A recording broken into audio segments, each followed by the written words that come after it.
இந்த கிளிப்ஸு நான் வச்சுருக்கேன் மீஷோவில் வாங்கி. நம்ம ஃபுட்டெல்லாம் பிரிக்கிறோம்ல, சிப்ஸ் பேக்கெட்டு இது இப்போ உளுந்து அரிசி எல்லாம் பிரிக்கிறேன்னு வச்சுக்கோ, கவரெல்லாம் இந்த சீலை வச்சு அப்படியே லாக் பண்ணிடலாம். தெரியாதா?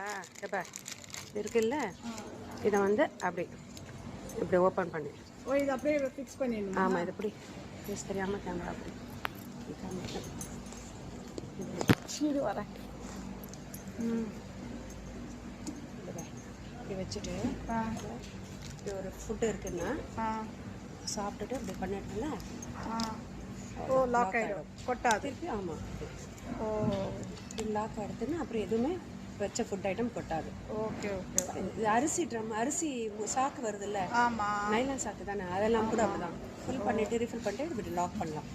இந்த லாக்குக்கு வந்து நிறைய சைஸ் இருக்கு பாரு, சின்ன சைஸ் பெரிய சைஸ் இருக்கு.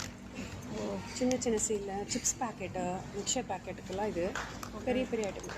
இதெல்லாம் நான் இன்னும் 5 வருஷம் 6 வருஷமாக வச்சுருக்கேன். எவ்வளோ? 59 தான். 59. பெரிய சைஸ் 59 இல்லை, எல்லாம் சேர்ந்து ஒரே இது. ஆமாம், 4 பெருசு இருக்கும், 4 பெரிய பீஸ் இருக்குது. அந்த சைஸ் இருக்குது. ஒரு 3 இந்த சைஸில் இருக்கும், 2 இந்த சைஸ்